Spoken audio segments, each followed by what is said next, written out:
श्री सरस्वती नमः।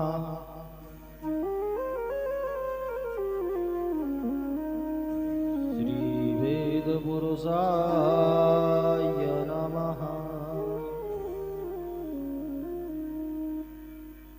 गणनाथ सरस्वती रवि शुक्र बृहस्पति वंजयतां संस्मरे नित्यं वेदवाणी प्रवर्तये। श्री गुरुचरण कमलेभ्यो नमः।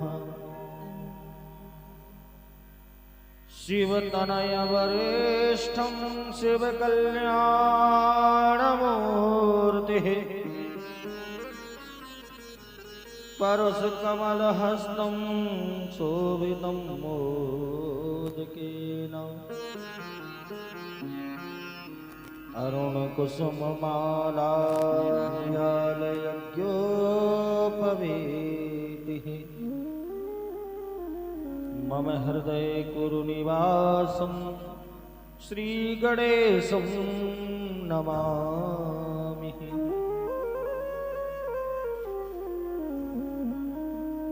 या देवी सर्वभूतेषु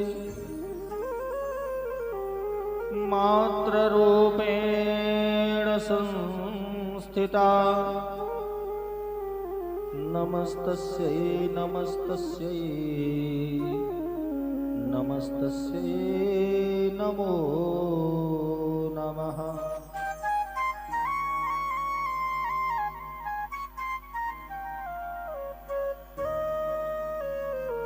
रामाय रामभद्राय रामचन्द्राय वेधसे रघुनाथाय नाथाय सीताय पितये नमः। श्रेध्याये नित्यं महेशं रजतगिरिनिभं चारुचन्द्रावतंसं रत्नाकल्पोज्ज्वलाङ्गं परशुमृगवराभीतिहस्तं प्रसन्नम् पद्मासीनं समन्तास्तुतमवरगणैर्व्याघ्रकृतिं वसानं विश्वाद्यं विश्ववन्द्यं निखिलभयहरं पञ्चवक्त्रं त्रिनेत्रम् अतुलितबलधामं हेमशैलाभदेहं दनुजवनकृशानं ज्ञानिनामग्रगण्यं सकलगुणनिधानं वानराणामधीशं रघुपतिप्रियभक्तं वातजातं नमामि। कृष्णाय वासुदेवाय हरये परमात्मने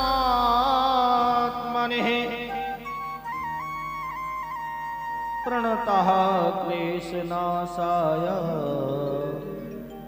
गोविन्दाय नमो नमः।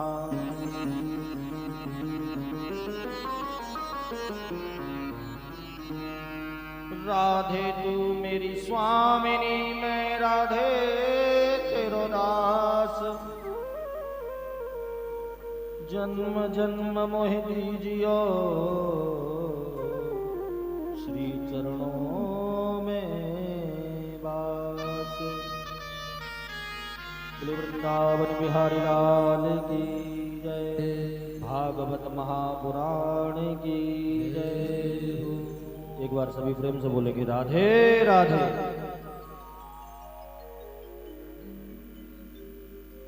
परम मंगलमयी भगवत स्वरूप श्रीमद् भागवत सुधा संहिता के अंतर्गत आज हम और आप मिलकर प्रथम दिवस की कथा में प्रवेश करेंगे। कथा को प्रारंभ करने से पूर्व इस नगर के सभी देवी देवता ग्राम देवता, स्थान देवता, वास्तु देवता, इष्ट देव, इन सब का इस व्यास मंच से आवाहन है। वो आए और आकर अपना अपना स्थान ग्रहण करें। और परम भगवान के भागवत के रसिक श्रोता, जो भगवान के परम भक्त हैं, मैया के लाडले हैं श्री हनुमंत लाल जी महाराज, जिनका इस व्यास मंच से आवाहन है, वो आकर अपना स्थान ग्रहण करें। आइए इस कथा में प्रवेश करने से पूर्व मन और वाणी को पवित्र करने हेतु भगवान नाम संकीर्तन का सहारा लें, जिससे मन और वाणी पवित्र हो सके। पश्चात में कथा में प्रवेश करेंगे। आइए सर्वप्रथम भगवान नाम संकीर्तन।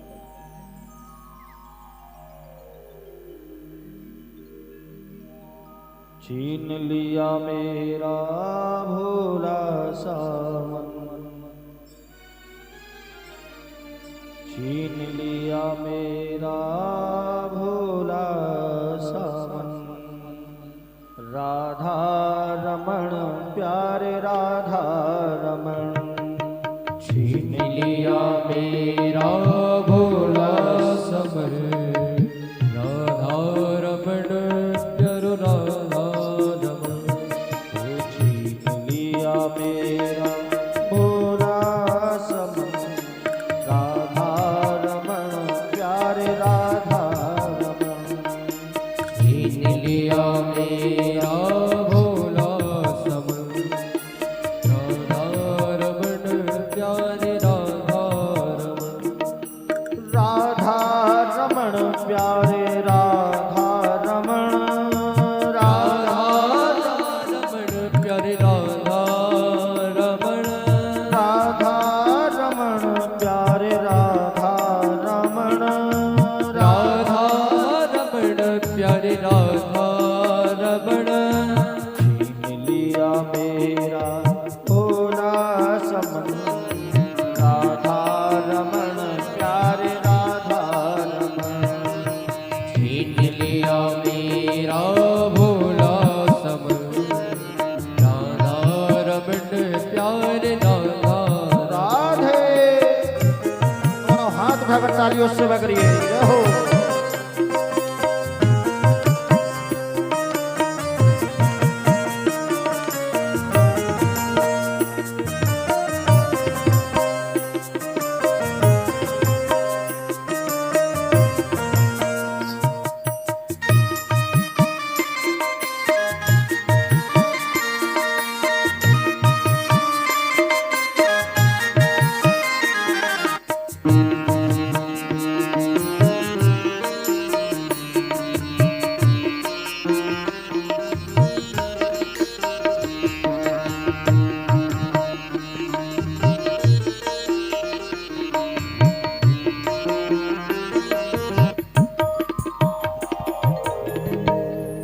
गोकुल का ग्वाला और ब्रज का वसैया, गोकुल का ग्वाला और ब्रज का वसैया, गोकुल का ग्वाला और ब्रज का वसैया, गोकुल का ग्वाला ब्रज का वसैया, सखियों का मोहन और माँ का कन्हैया, सखियों का मोहन माँ का कन्हैया, सखियों का मोहन और माँ का कन्हैया, सखियों का मोहन और माँ का कन्हैया, भक्तों का जीवन और निर्धन का धन, भक्तों का जीवन और निर्धन का धन, राधा रमण प्यारे राधे रमण, छीन लिया मेरा भोला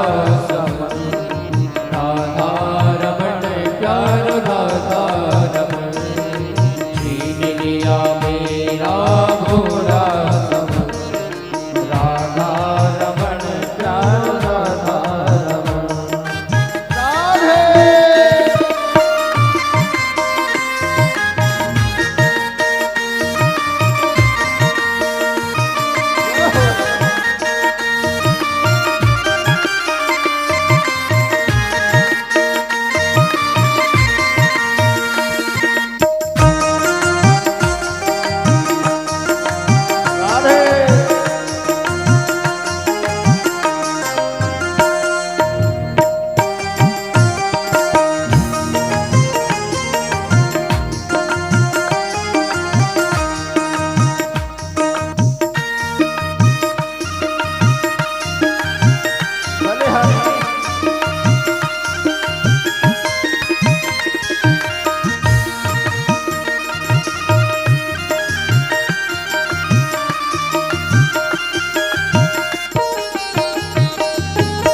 जमुना के जल में वही श्याम खेले।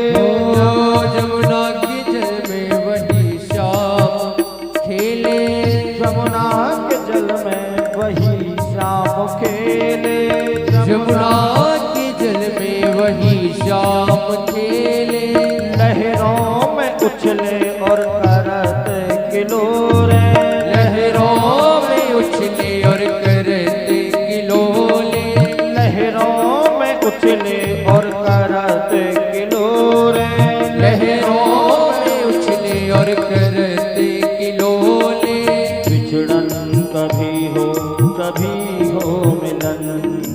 बिछड़न कभी हो मिलन। राधा रमण राधे रमण। हे राधा रमण प्यारो राधा रमण। छीन लिया मेरा भोला समन। राधे राधा रमण प्यारो राधा रमण। छीन लिया मेरा भोला समन। राधा रमण प्यारो राधा रमण।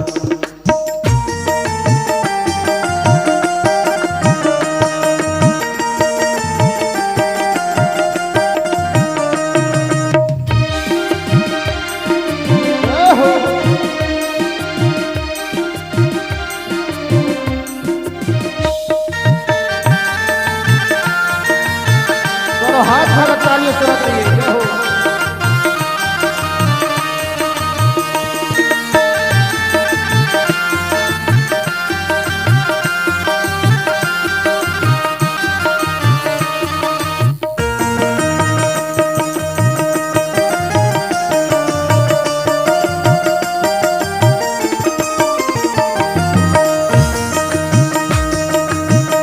अरे हरि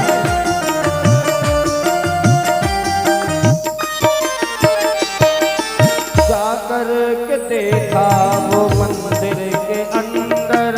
जाकर के देखा मंदिर के अंदर। जाकर के देखा वो मंदिर के अंदर। जाकर के देखा मंदिर के अंदर। घट घट के अंदर वही श्याम सुंदर। घट घट के अंदर वही श्याम सुंदर। घट घट के अंदर वही श्याम सुंदर। घट घट के अंदर वही श्याम सुंदर। उछल झलक और तिरछी चलन। उछल झलक और तिरछी चलन। राधा रमण प्यारो राधा रमण। ये छीन लिया मेरा भोला समन। राधा रमण प्यारो राधा रमण। छीन लिया मेरा भोला समन। राधा रमण प्यारो राधा रमण। छीन लिया मेरा भोला समन। राधा रमण प्यारो राधा रमण। राधा रमण प्यारो राधा रमण। हे राधा रमण प्यारो राधा रमण। राधा रमण प्यारो राधा रमण। राधा रमण प्यारो राधा रमण। हे राधा रमण प्यारो राधा रमण। जय जय राधा रमण हरि बोल। जय जय राधा रमण हरि बोल। जय जय राधा रमण हरि बोल। जय जय राधा रमण हरि बोल। जय जय राधा रमण हरि बोल। जय जय राधा रमण हरि बोल। जय राधा रमण हरि बोल। हरि बोल हरि बोल हरि बोल हरि बोल। हरि बोल हरि बोल हरि बोल हरि बोल। हरि बोल हरि बोल हरि बोल हरि बोल। हरि बोल हरि बोल हरि बोल हरि बोल। हरि बोल हरि बोल हरि बोल हरि बोल। हरि बोल हरि बोल हरि बोल हरि हरि बोल बोल। हरि बोल हरि बोल हरि बोल। हरि बोल हरि बोल हरि बोल। कहते हैं राधे राधे रटत रटत सब व्याधा मिट जाए। और